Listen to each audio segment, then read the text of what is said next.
Hello guys, welcome back to my channel Rajnandini blog চ্যানেলে তোমাদের সকলকে জানাচ্ছি অনেক অনেক স্বাগত আর অনেক অনেক ভালোবাসা। তো এখন বাজে হলো 11:30। তো এই যে পাড়া দিয়ে যাচ্ছিলো ঝুরি ভাজা পাঁপড়, তো সেটাই নিয়েছি। তো আজকে ব্লগটা একদম 11:30 থেকে স্টার্ট করলাম। তো সকাল সকালে রান্নাটা বসিয়ে দিয়েছি, সকালের টিফিন আর তোমাদের সঙ্গে সেভাবে শেয়ার করিনি, কারণ তোমাদের দাদাভাই, মেয়ে, শাশুড়িমা এরা ডিম টোস্ট করে নিয়েছে।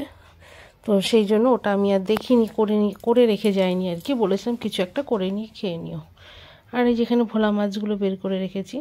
তো আজকে হলো সর্ষে দিয়ে ভোলা মাছ রান্না করব। ভোলা মাছটা তোমাদের দাদাভাই ভীষণ ভালোবাসে, শাশুড়িমাও ভালোবাসে।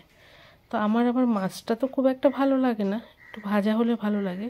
আর ফ্রিজে একটা ডিমের তরকারি, মানে ডিমের ঝোল করেছিলাম, একটা ডিম দিয়ে ঝোলও রয়েছে। আর এখানে দেখো মাছগুলোকে একটু কড়া করে ভেজে নিচ্ছি। আর সর্ষে পোস্তটা তোমার মিক্সিতে বেটে ওটাকে আমি ভিজিয়ে রেখেছি।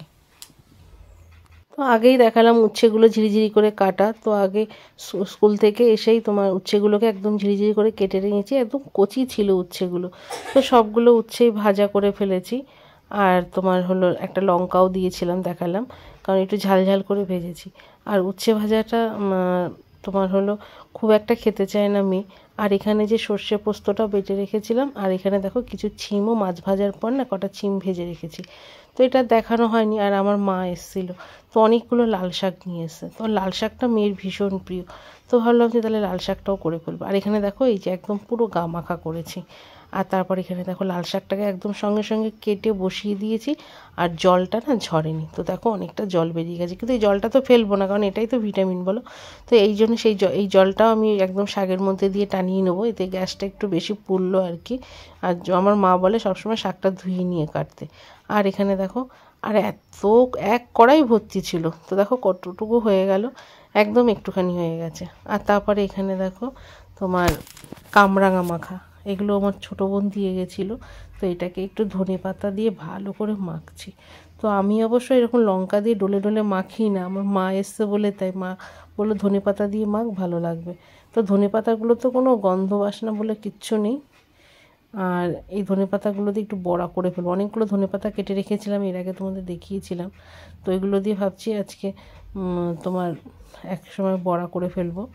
আর এগুলো একটু ধনেপাতা, মেয়েকে ধনেপাতা দিয়ে মাখার আগেই মেয়েকে দিয়ে দিয়েছি। ও তো ধনেপাতা খেতে একদমই ভালোবাসে না। তো স্কুল থেকে এসেই না খুব তাড়াতাড়ি একদম স্টেপ বাই স্টেপ পরপর কাজগুলো করে ফেললাম। তো মা আসলো, একটু মার সাথে গল্প করলাম। আর এদিকে তোমার তো মেয়েকে খেতে দেওয়া হয়ে গেছে, শাশুড়ি মাকেও খেতে দেওয়া, সমস্ত কিছু খাওয়া দাওয়া কমপ্লিট করে বিকেলবেলায় যে তোমাদের দাদাভাই নিয়ে এসছে আলুর চপ আর বেগুনি। তো আমাকে ফোন করেছিল, তাই বললাম আমার জন্য বেগুনি নিয়ে এসো। তো অনেক দিন পর চপ আনা হয়েছে। তো খুব একটা চপ তো আমরা একদমই খাই না, বাইরে তেলে ভাজা তো খাওয়াই হয় না। তো এই যে দোকান থেকে নিয়ে এসছে না, এই দোকানটার খাবার খুব ভালো, একদম খাস্তা জিনিসটা। তো যাই হোক, মুড়ি দিয়ে সবাইকে দিয়ে দিলাম। আর আমিও দেখো এখানে ঠোঙার মধ্যে অল্প একটু মুড়ি দিয়ে নিয়েছি। আর বাটিতে নিয়ে তোমার দাদাভাইকে দিয়েছিলাম, ওর মুড়ি বেশি হয়েছে বলে আমাকে আবার ফেরত দিয়ে দিল। আর ও তো মুড়ি মাখা খেতে ভীষণ ভালোবাসে। আর আজকে আর অত ভালো পরিপাটি করে মাখিনি, শুকনো মুড়ি দিয়ে দিয়েছি সবাইকে, বললাম যে এমনিই খাও। আর মুড়িটাও ভীষণ মচমচে ছিল। আর আমাদের বাড়িতে যে মুড়ি দিয়ে যায়, তার মুড়ি ভীষণই ভালো, কোনো কিছু করে মাখার কোনো দরকারই হয় না। আর এখানে মেয়েকেও দিয়েছি, মেয়ে এবার সস দিয়ে খাচ্ছে। আর আজকে হলো সেরকমভাবে কোথাও যাওয়ার প্রোগ্রাম নেই। ভেবেছিলাম বিকেলবেলা একটু মার কাছে যাব, তো মা তো এসেছিলো, সেই জন্য মার কাছে যাওয়া হলো না। আর একটু সেলাইয়ের কাজ আছে, তো সেটা মুড়ি টুড়ি খেয়ে চা করব, করে তারপরে একটু বসবো মেশিনে।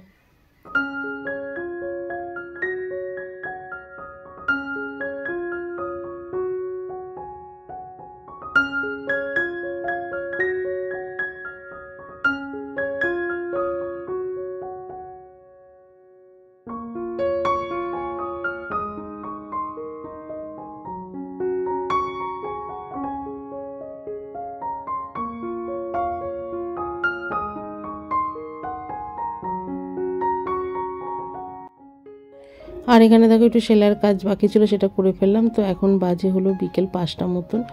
আর এখানে জানলাগুলো কিচ্ছু বন্ধ করা হয়নি। আর আজকে না চা, সিঙ্গাড়া, চপ সব একেবারে আগে আগে খাওয়া হয়ে গেছিলো। তো তোমার দাদাভাই বিকালবেলা 4টেই বেরিয়েছিল, তো বিকালবেলা নিয়ে এসছে। তো 5টা নাগাদ আমরা আজকে মুড়ি মাখা খেয়ে নিলাম চপ দিয়ে।